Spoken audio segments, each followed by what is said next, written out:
The desert screams. It started like any other haul, really. I was a few hours into my drive, somewhere near the US-Mexico border, just outside a little patch of nowhere. The desert stretched out in every direction, its emptiness lit only by my headlights and a sliver of moonlight.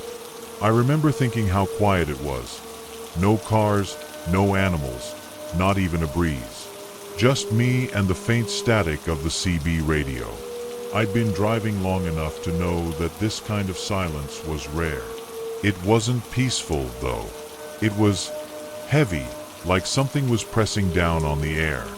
Around midnight, I caught my first bit of movement. Something small darting across the road. Probably a jackrabbit, I thought, but even that felt out of place. Desert nights are alive with sound and critters. That night, nothing. Then the screaming started. It wasn't sudden, like a burst of sound. It crept in, faint at first, almost like the wind was carrying it. But as I kept driving, it grew louder, high-pitched, frantic, and full of pain. I slowed the truck, my hand hovering over the CB mic, unsure if I should call it in or just keep moving. My brain kept rationalizing it. Coyotes, maybe, or some weird echo off the hills. But deep down, I knew it wasn't that. This wasn't an animal. It was human, and the kind of human sound you never want to hear. Against every instinct screaming at me to leave, I pulled over to listen, and that's when I noticed the sound wasn't coming from one place. It was everywhere. I sat there, gripping the wheel, ears straining to make sense of the noise. The screams would rise, then stop suddenly, like someone had hit a mute button. Then they'd start again, but from a different direction, bouncing off the emptiness of the desert. My headlights barely cut through the darkness, illuminating nothing but scrub brush and sand. I cracked the window a bit, and the sound got clearer, closer, almost. My chest tightened as I realized it wasn't just one voice. There were others, faint but distinct, overlapping. Some sounded like sobbing, others like whispers mixed with the occasional sharp cry. It felt wrong, like I was eavesdropping on something I wasn't meant to hear. I grabbed the CB radio and called out, my voice shaky. Anyone else hearing this out here? Over. Static. Then a burst of crackling and a response. Keep moving. Don't stop. Could be cartel. The voice was low and rushed, cutting out halfway through. Cartel activity wasn't uncommon in these parts, but this didn't feel like that. No trucks, no lights, no engines, just the screams. Against my better judgment, I killed the truck's engine to listen closer. That's when I realized how wrong everything was. The voices weren't just floating in the air, they were moving fast. And they were getting closer. My heart was pounding, but I forced myself to stay calm, or at least pretend I was. I turned the engine back on, ready to get the hell out of there, but just as I reached for the shifter, something slammed into the side of the trailer. Hard. The whole rig shook, and I almost jumped out of my seat. I cranked the headlights to high beam and scanned the mirrors, but there was nothing behind me. No movement. No shadows. Nothing but the same lifeless desert. The CB crackled again, this time more garbled, like someone was whispering into the mic. I couldn't make out the words, but it sent a chill through me. Whatever was out there didn't want me here. I decided I'd had enough. I wasn't about to stick around to find out if it was the cartel, some psycho, or something worse. As I started rolling forward, I caught a glimpse of something in the road up ahead. A dark lump, maybe 50 yards out. My gut told me to avoid it, but curiosity got the better of me. I stopped a few feet away, leaving the engine running, and grabbed my flashlight from the glove box. When I stepped out, the desert felt even quieter than before, like it was holding its breath. The lump turned out to be a tattered piece of clothing, smeared with something dark. Blood, maybe. But it wasn't just one piece. As I shone the light around, I saw more, scattered in a line that disappeared into the darkness. I took a few steps closer, the hair on the back of my neck standing up. The ground around the clothing was disturbed, like someone had been dragged through the sand. My first instinct was to call it in, but there was no way I was about to stick around waiting for someone to show up. This was way past the point of being a simple robbery or some messed up cartel ritual.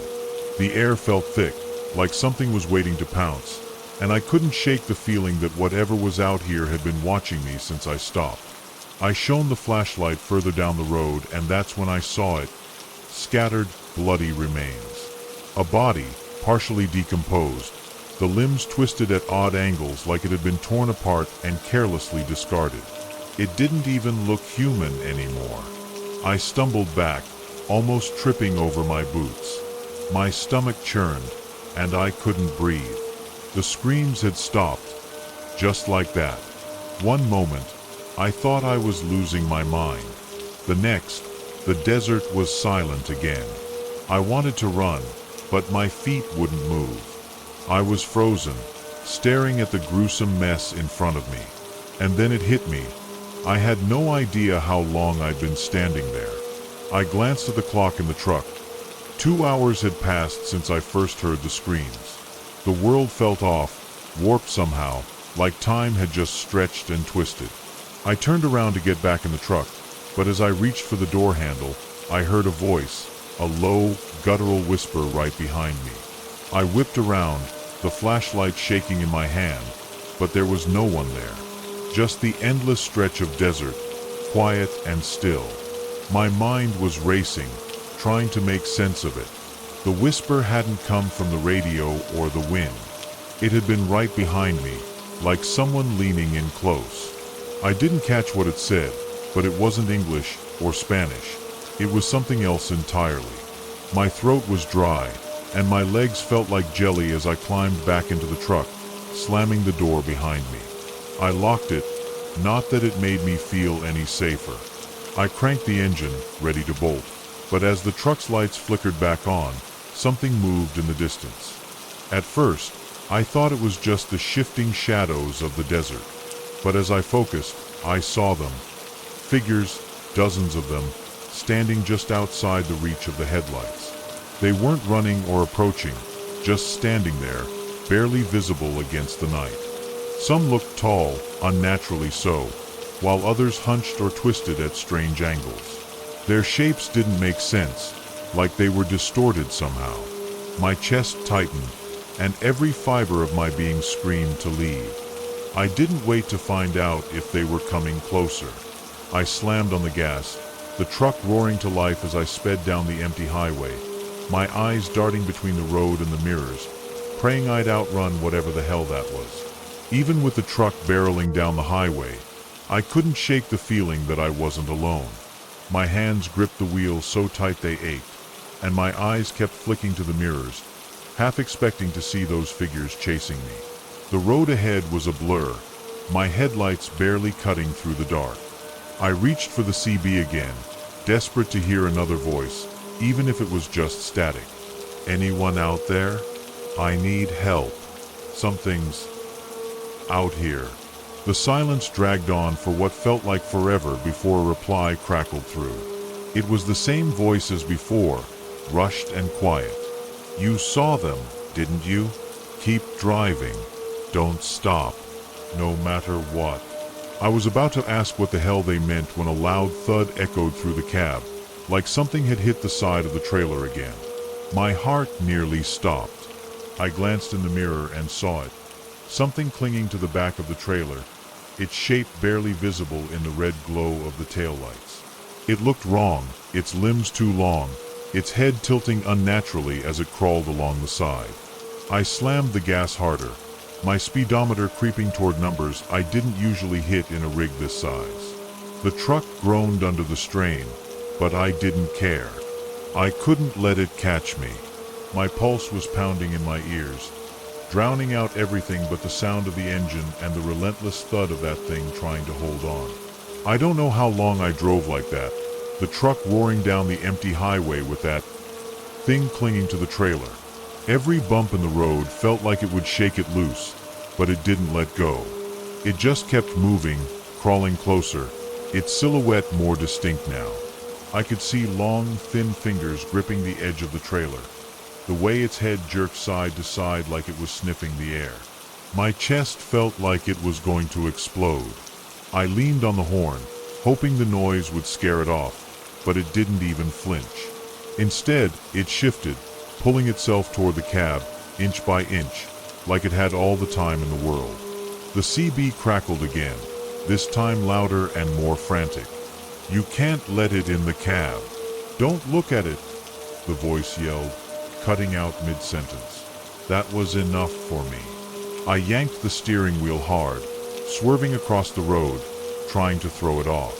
The truck lurched, tires screeching, but it held on. I could feel the weight of it shifting the trailer, hear the groaning of the metal as it clawed its way forward. Then, just as I thought it was about to reach the window, it was gone. No sound, no thud, nothing. I checked the mirrors, my hands shaking, but the trailer was empty. Relief hit me like a wave, but it didn't last. That's when I realized the desert wasn't empty anymore. Figures, just like before, lined the road ahead, standing still, waiting. I slammed on the brakes, the truck screeching to a halt as the figures came into full view under the headlights. There were at least a dozen of them, maybe more, scattered across the highway and stretching into the desert beyond. They didn't move, didn't flinch, just stood there, their bodies twisted in impossible shapes. Some were bent backward, their arms hanging unnaturally, while others looked like they were stretched too thin, their faces blurred like I couldn't focus on them. I didn't know what to do. Driving through them seemed like the worst idea, but staying put wasn't any better.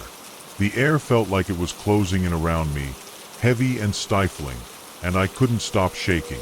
The CB radio crackled again, but this time it wasn't a voice. It was the screaming, low and guttural at first, then rising into a chorus of wails and sobs that sounded like it was coming from inside my head. I clamped my hands over my ears, but it didn't help. My vision blurred, and for a second, I swore I saw one of the figures move, just a slight twitch of its head, as if it was watching me. My body acted before my brain could catch up. I floored the gas, barreling straight toward the figures. My headlights hit them, but instead of scattering, they vanished. Just gone, like the light swallowed them whole.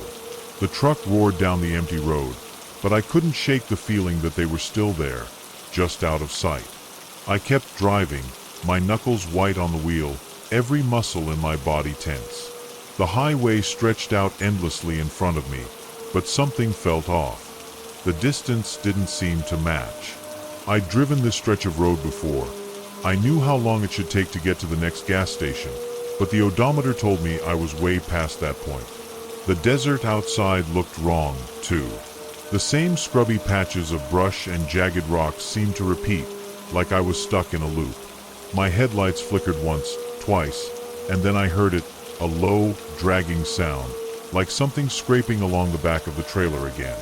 I didn't want to look, but my eyes were drawn to the side mirror anyway.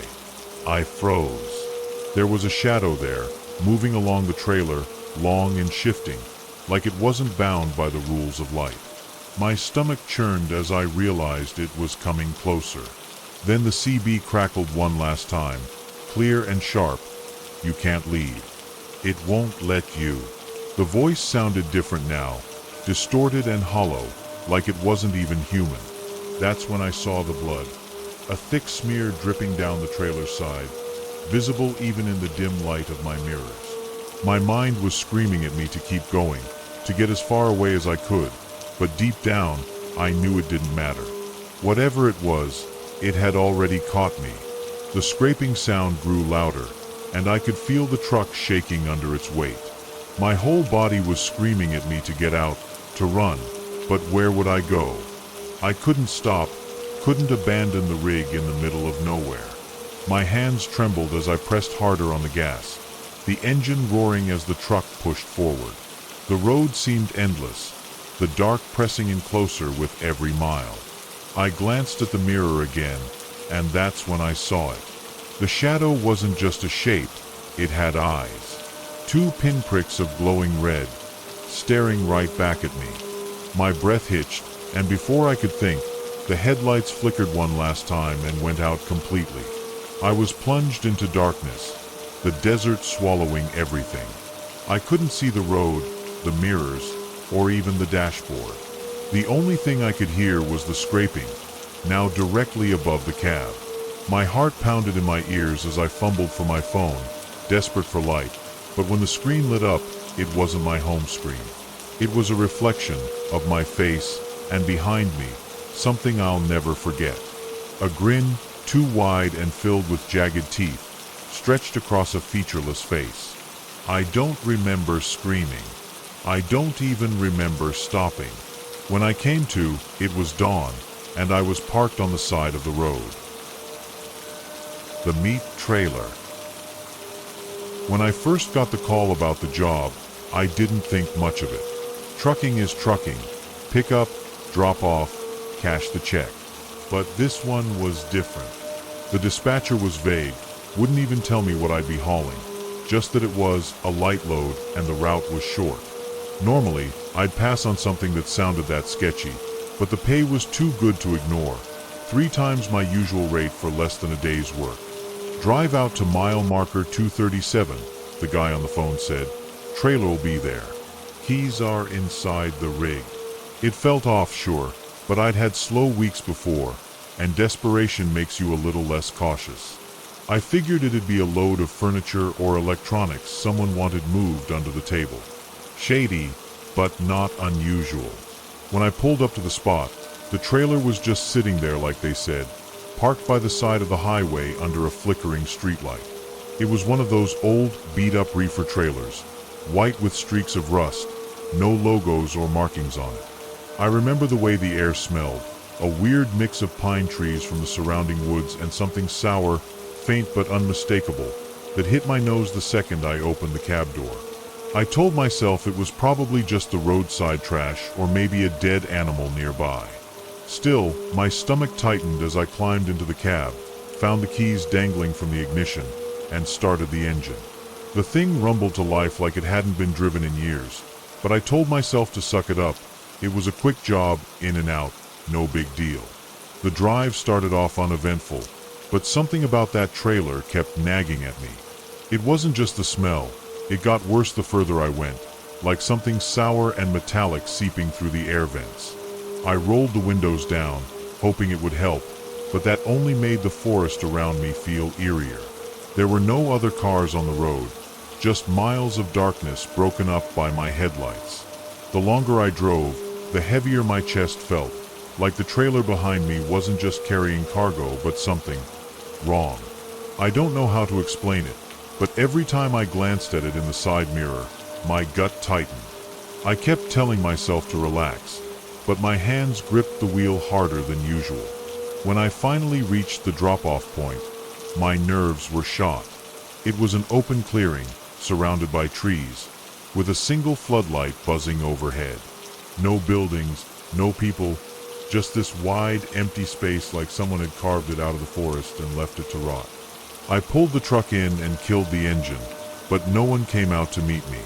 The instructions had said to leave the trailer and go, but curiosity got the better of me. I stepped out of the cab, my boots crunching on the gravel, and walked toward the trailer. That sour smell was overpowering now, thick and clinging, making my stomach churn. The latch on the trailer door wasn't even locked, just hanging loosely, like whoever loaded it didn't care if anyone got inside. That should have been my first clue to walk away, but I was too far in to stop. I hesitated with my hand on the latch. Every instinct told me not to open it, but my curiosity was louder. The door groaned on its hinges as I swung it open, and the smell hit me like a wall. It was so strong I had to step back, gagging, my eyes watering. Inside, the trailer was dark, but I could make out shapes piled haphazardly across the floor, big, irregular mounds covered in what looked like plastic tarps. I grabbed my flashlight from the cab, and when I shined it inside, I wished I hadn't. The mounds weren't covered in tarps. They were raw, rotting meat. Slabs of it, some still clinging to what looked like bones, others just mushy piles crawling with maggots. The trailer wasn't refrigerated. It was basically an oven, and whatever was in there had been cooking for days. I stumbled back, choking on the stench, but then I noticed something that made my skin crawl. The meat wasn't just piled randomly. It looked placed, almost arranged. I don't know how to describe it, but there was something deliberate about the way it was laid out, like someone had taken time to position the pieces. And the bones, they weren't all animal. Some were too long, too thin. My mind raced with every terrible possibility, but before I could make sense of it, I heard something. A rustling sound, faint but distinct, coming from the back of the trailer. It was subtle, like fabric shifting or something dragging against the floor, and it froze me in place. My flashlight beam wavered as I tried to focus on the noise, but the darkness swallowed it whole. I wanted to leave, I swear I did, but my legs wouldn't move. The sound from the trailer got louder, a wet, dragging noise that sent chills racing up my spine. My flashlight trembled in my hand as I aimed it toward the source. For a second, I thought I saw something. A shape shifting at the far end, low to the ground, just outside the beam of light. I called out, "Hey, who's there?" My voice cracked, and the echo of it sounded weak, swallowed by the dense forest around me. There was no answer, just the sickening squelch of something wet shifting deeper into the trailer. That was enough for me. I turned and ran for the cab, my boots slipping on the gravel as I scrambled to get back inside. The truck roared to life, and I didn't bother hooking the trailer back up. Whatever was in there, I wasn't sticking around to find out. As I peeled out of the clearing, my side mirror caught one last glimpse of the trailer, sitting there under the buzzing floodlight. For a split second, I thought I saw movement, a figure standing near the open door. It wasn't clear, just a shadowy outline, but it was enough to make me slam the pedal harder. I didn't stop driving until I hit the next town, pulling into a gas station lit like a beacon in the night. My hands shook so badly I could barely grip the steering wheel. The cashier gave me a weird look when I staggered inside to buy a coffee, but I didn't care. All I could think about was that trailer and what the hell I'd just transported. I couldn't sleep that night. Even after getting a cheap motel room and locking the door behind me, I kept replaying everything in my head. The smell, the sound, that shadow by the trailer. I couldn't shake the feeling that I'd brought something back with me. Around 3 a.m., I finally caved and called the dispatcher to let him know I'd abandoned the load. His voice was calm, almost eerily so, as he told me not to worry about it. "You'll still get your payment," he said, like it didn't matter that I'd left the trailer in the middle of nowhere. "We've already taken care of it." Taken care of it? I asked what he meant, but he just repeated himself and hung up before I could press further. The next morning, I checked my bank account, and sure enough, the payment had gone through. But here's the thing, when I looked at the transaction details, it wasn't from some private company or an individual. It was from a government account. I stared at the screen for what felt like forever, my stomach twisting in knots. Why would the government pay for something like this? I tried to rationalize it. Maybe it was some kind of cleanup job, a disposal of contaminated meat or something. But deep down, I knew that wasn't it. The way it was arranged in the trailer, the sounds I'd heard, it wasn't just garbage. Whatever I'd hauled, it wasn't meant to be explained. And the more I thought about it, the more certain I became that asking questions would only make things worse. For weeks after, I kept waiting for someone to contact me. Police, government agents, whoever. But no one ever did. It was like the whole thing never happened. Still, I couldn't let it go. I started digging, searching for anything that might explain what I'd gotten myself into. I found nothing specific, but I stumbled across stories online. Truckers on forums sharing vague accounts of strange hauls, unexplained jobs with ridiculously high pay. Some of the details were eerily similar. Unmarked trailers, isolated drop-offs, the smell of rot. A few of the guys claimed they'd seen or heard things too, but no one had answers. Just a shared sense that these jobs weren't meant to be questioned. What scares me most isn't what I saw or smelled that night. It's what I didn't. The thing in the trailer, whatever it was, stayed hidden, like it didn't want to be seen. And I can't stop thinking about that shadow by the door. Was it watching me the whole time? Did it follow me when I left? Even now, I feel like I'm being watched sometimes, like there's something just out of sight, waiting. I don't take odd jobs anymore. Hell, I barely drive at all. But every once in a while, I catch a whiff of something foul, faint but unmistakable, and my stomach turns. I don't know if it's my imagination or something more, but I'll never forget that night. And I'll never, ever open a trailer like that again. The snake seatbelt. I don't even know where to start. This happened 2 years ago, and I still can't shake it. I was hitchhiking, which I know isn't the smartest thing, but I was desperate to get home. My car had broken down in the middle of nowhere, and there wasn't a gas station or motel for miles. When this big rig pulled over, I thought I was the luckiest guy alive. The driver introduced himself as Biff, short, stocky, with a wide grin and a trucker hat that looked older than me. He seemed friendly enough, cracking jokes about how hitchhikers are a dying breed. The cab smelled like fast food and motor oil, which was better than standing on the side of the road freezing my ass off, so I hopped in. At first, it was fine. He asked where I was heading, and we made small talk about the weather and truck stops. The guy had a weird laugh, like a hyena, but I figured it was just one of those quirks you put up with when you're getting a free ride. About 20 minutes in, though, he started asking strange questions, like whether I'd ever handled a snake before. I thought he meant metaphorically, so I joked about how my ex-girlfriend used to call me one. He laughed way too hard at that. Then he reached behind the seat and pulled out what I thought was a rope. It wasn't a rope. It was a snake, long, thick, and alive. My stomach dropped, but before I could say anything, he said, "This here's my seatbelt." And then he threw it at me. I froze as the snake landed on my lap, its cold, dry scales brushing against my hands. Biff barked out another one of his hyena laughs, slapping the steering wheel like he'd just told the world's funniest joke. "Don't worry," he said, his grin stretching wider. "She's friendly. Unless she's hungry." My breath caught in my throat. The snake, some kind of python, I think, started to move, wrapping itself around my waist and chest like a living, tightening seatbelt. I wanted to scream, but I was too scared to move. My hands were shaking so badly that I couldn't even push the thing off me. Biff glanced over and said, "Oh, she likes you," like this was all just a game. I tried to reason with him, telling him I wasn't comfortable, but he just waved me off. "You'll be fine. You're safer with her than you'd be in a wreck," he said, his tone mocking. Then he reached into a cooler between the seats and pulled out a small, bloody package.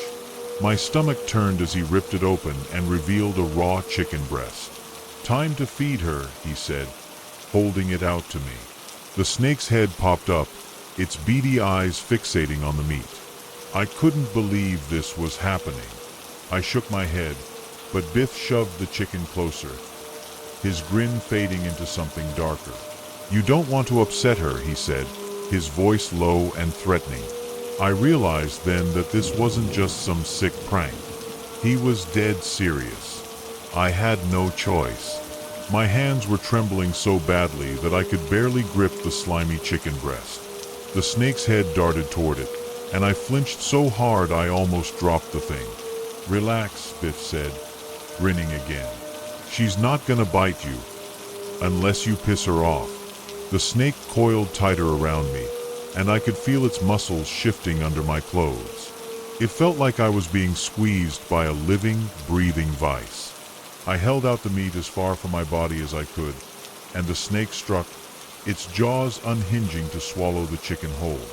I gagged as I watched it, bile rising in my throat.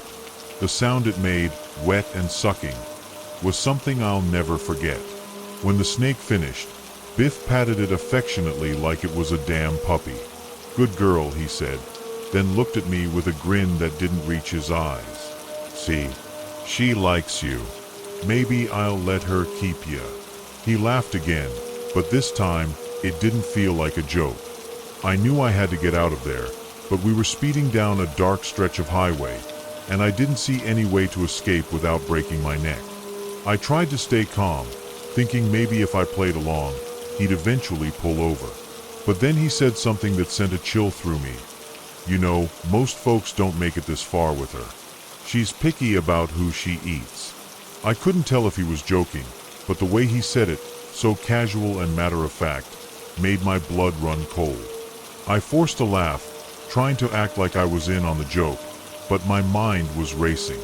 The snake had settled across my chest, its head resting near my neck, and every time I moved, it tightened slightly, as if warning me to stay still. Biff kept talking, but I wasn't really listening anymore. My eyes were darting around the cab, looking for anything I could use to defend myself, or a way out.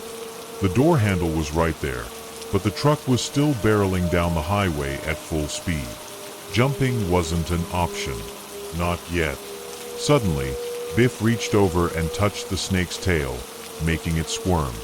"She's restless," he said, almost gleefully. "You might want to feed her again." I shook my head, my voice finally breaking. I can't. She's full, right?" He just laughed, pulling out another raw chicken breast from the cooler. This one was bloodier, dripping onto the seat between us. "Oh, she's got plenty of room left," he said, shoving it into my hands. The snake's head perked up again, and I felt its muscles shift as it prepared to move. My heart was pounding so hard, I thought it might burst. I realized then that Biff wasn't going to stop. Whatever sick game this was, I wasn't going to win by playing along. I knew I had to do something. My hands were clammy, slipping on the bloody chicken breast, and the snake was getting agitated, its head swaying like it was sizing me up. Biff was watching me closely now, his grin gone, replaced by something colder.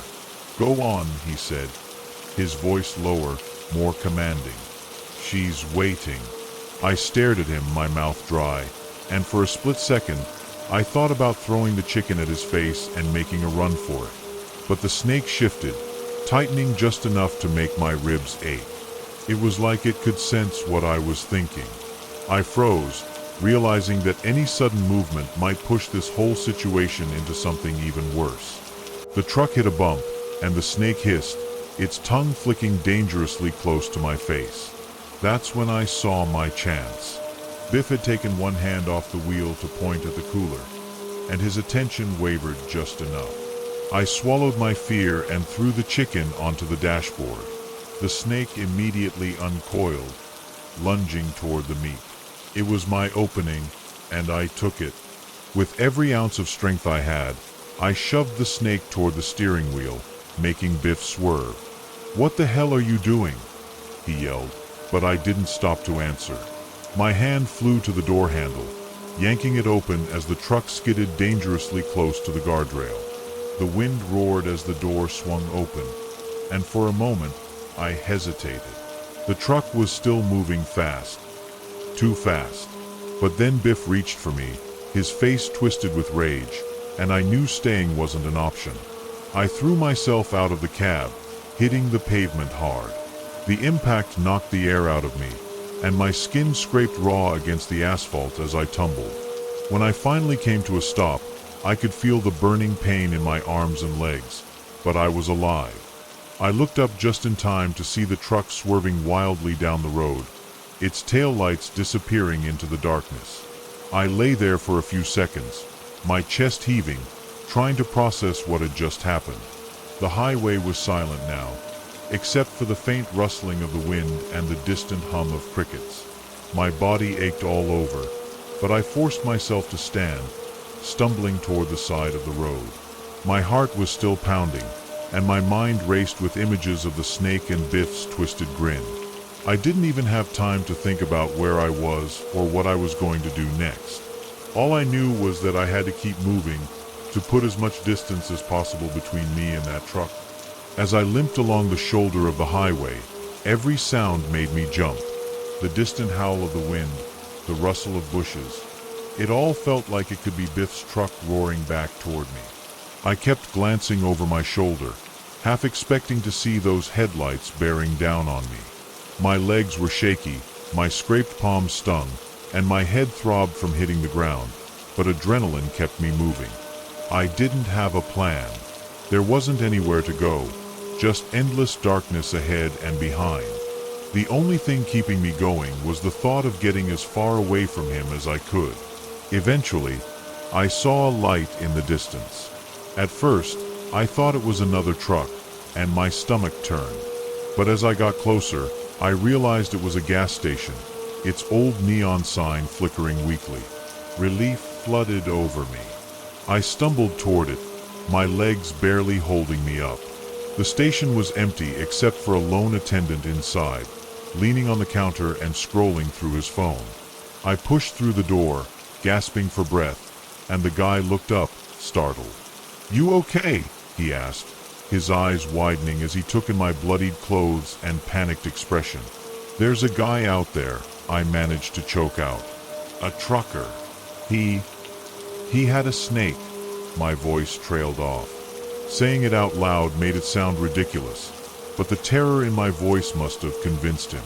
The attendant stared at me for a moment, like he couldn't quite believe what he was hearing. "A snake," he repeated, his brow furrowed. I nodded, leaning heavily on the counter for support. "Please, you need to call the police. He's crazy." The guy hesitated, then reached for the phone, but before he could dial, the low rumble of an engine reached my ears. My stomach dropped. I turned toward the window, and there it was, Biff's truck, idling at the edge of the lot, its headlights cutting through the darkness. The snake must have been coiled up in the cab again because I couldn't see it, but I didn't need to. Just seeing that truck made my knees buckle. I bolted toward the back of the store without thinking, desperate to hide. The attendant called after me, confused, but I didn't stop. I crouched behind a stack of soda crates, shaking so hard I thought I might pass out. The truck didn't move closer, but it didn't leave either. It just sat there, the engine growling like some kind of predator waiting for its prey to slip up. After what felt like an eternity, I heard it pull away, the sound of the tires fading into the night. I stayed hidden until the attendant finally came to find me. He told me the truck was gone, but I didn't believe him until I saw it with my own eyes. Even then, I refused to leave the station until the cops arrived. To this day, I don't know what Biff's plan was or why he let me go. Maybe the snake was his idea of fun, or maybe it was something darker. All I know is, I've never hitchhiked again, and I'll never forget the feeling of that snake tightening around me, or the way Biff laughed like he was in on some private joke. The abusive trucker. I still don't know how I'm alive to write this, but maybe putting it out there will help me finally stop waking up in cold sweats every night. It happened about 5 years ago, but it feels like yesterday. Teddy and I were together since high school, and back then, he was sweet, shy, even. But over the years, he changed. It started with drinking, and then it became something worse. He'd disappear for days, come back angrier each time, and blame me for everything wrong in his life. I was walking on eggshells for years, but when he started using his fists to make a point, I knew I had to leave. What scared me the most was that he had this weird sixth sense, like he could tell I was planning something, even if I didn't say a word. The night I decided to leave, I waited until he was passed out on the couch. I had a bag packed, my phone charged, and my friend Claire waiting to pick me up down the road. I barely made it 2 steps out the door before I heard him yell my name. My heart dropped. I froze, thinking maybe I imagined it, but then he stormed outside, barefoot and wild-eyed. Before I could explain or beg him to let me go, He grabbed me by the arm and dragged me to his truck. I screamed, kicked, even tried to claw at him, but it only made him angrier. He shoved me into the trailer attached to his truck, slammed the doors, and locked them from the outside. I could hear him laughing as he got into the driver's seat. Inside the trailer, it was pitch black and freezing. The air smelled like oil and something metallic, and the floor was scattered with tools and trash. I couldn't see a thing, but I could feel the truck lurching as Teddy started driving.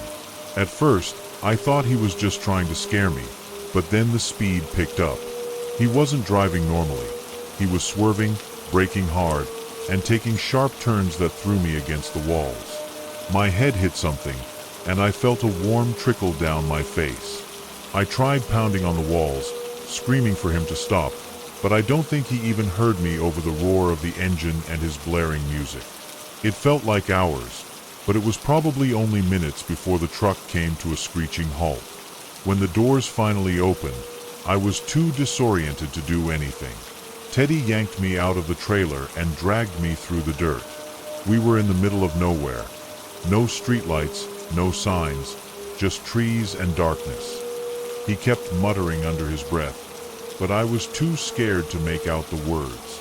Then he threw me down onto the ground like I was nothing.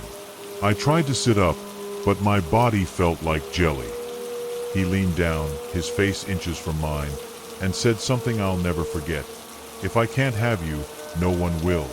Then, without another word, he got back in the truck and drove off, leaving me bleeding and alone in the dark. I don't know how long I lay there, but every second felt like an eternity.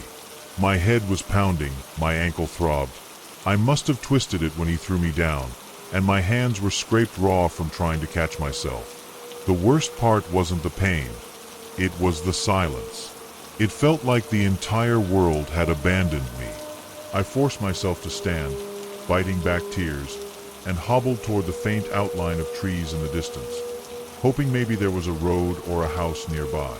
Every rustle in the bushes made my heart race. I kept imagining Teddy coming back to finish what he started, or some wild animal tearing through the trees. The moon was my only light, and even that barely cut through the thick darkness. After what felt like miles of limping and clutching onto tree trunks for support, I saw headlights in the distance. At first, I didn't trust it. What if it was him? But I didn't have a choice. I stumbled onto the road, waving my arms like a mad woman, tears streaming down my face.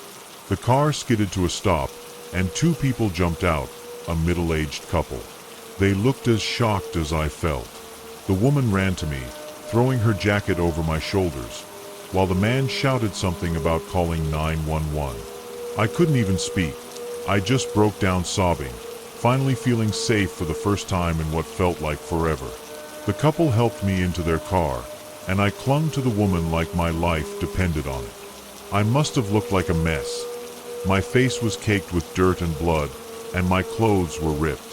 She kept saying, "You're safe now, honey. You're safe." But my mind was racing. What if Teddy found us? What if he was out there watching? The man drove us to the nearest hospital, but every bump in the road made my injuries flare up, and every passing truck made my stomach turn. At the hospital, the nurses swarmed me, asking questions, but I couldn't focus enough to answer. All I could say was, "He's going to come back. He's going to find me." The police showed up not long after, and that's when it all started sinking in. I told them everything, about Teddy, the truck, the threats, but a part of me felt like none of it would matter. Teddy always had a way of wriggling out of trouble, like some greasy snake. They promised to look for him and arranged for me to stay somewhere safe, but the fear didn't go away. For weeks, I jumped at every sound, flinched whenever a car engine rumbled too close, and barely slept. Teddy didn't show up, though. Months turned into years, and I started to rebuild my life, slowly but surely. Then, one day, I got a call that shocked me to my core. The call was from a detective who had worked on my case. He said Teddy's truck had been found, burned out and abandoned on a stretch of highway a few states over. My stomach dropped. For a moment, I thought he was calling to tell me they'd finally caught him, but then he said something that still gives me chills. "We don't think Teddy made it." Apparently, a hunter had stumbled across skeletal remains in the woods near where the truck was found. They couldn't confirm it was Teddy without DNA testing, but the clothes and personal items matched. The detective mentioned that the area was so remote it would have been easy for someone to get lost, or worse. I didn't know how to feel. Part of me wanted to believe it was over, that he was gone and I could finally breathe again. But another part of me couldn't shake the feeling that this wasn't the end. What if he faked it? What if he was still out there, waiting? Even now, I still catch myself looking over my shoulder when I'm alone, and my heart skips a beat whenever I see a truck that looks like his. Maybe I'll never really know what happened to him, but I do know one thing. I survived. And no matter how much fear still lingers, that's something he'll never be able to take away from me.